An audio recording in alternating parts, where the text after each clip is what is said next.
Hi, welcome to a quick tutorial on the two different variations of bridging. We can either do a hip hinge bridge or a spinal rolling bridge, and I'm just going to show you the difference in both of those right now.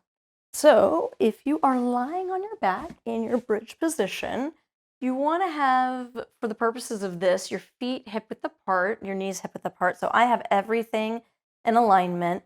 There are different foot positions you can do for bridging. I'm just going to do them in this one position for the purposes of this demonstration. Both of the bridging variations are going to start in your neutral pelvis.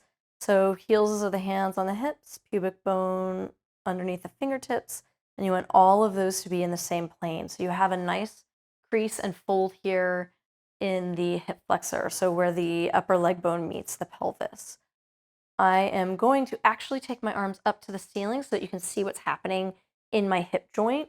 For the hinge version of this, I want you to notice that the distance between the bottom of my rib and the top of my pelvis is trying to stay the same the whole way up and the whole way down. And in order to do that, I'm moving my entire spine as one, and I'm making my pelvis move around the femur. So from here, I'm pressing through my heels, my ribs are tight, my abs are tight, and I'm trying to keep my spine as much in one piece as possible as I go up and I go down.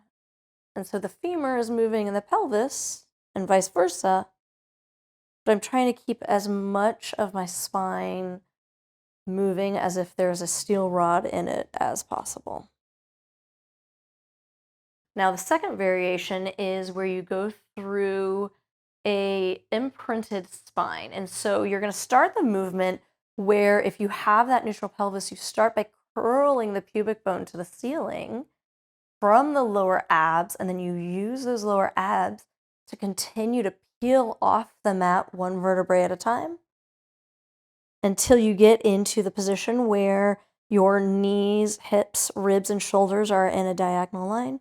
And then you soften through the sternum, and you're trying to imagine your hips are suspended by a swing, and you curl one vertebrae at a time on the way down, and then you hit that imprinted pelvis, and then you hit your neutral pelvis. So again, you start the imprint from the abs engaging. So I'm not squeezing my booty to have that pubic bone come up. I'm pulling the abs tighter to draw the pubic bone. And then I peel my spine one vertebrae at a time off the mat.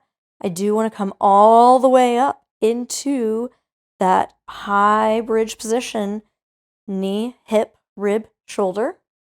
So I'm not dropped in my booty. I'm lifted up and then soften through the sternum. You try to get the ribs down one at a time, spine down one vertebrae at a time. You come through that imprinted pelvis and then all the way back to your neutral. Okay?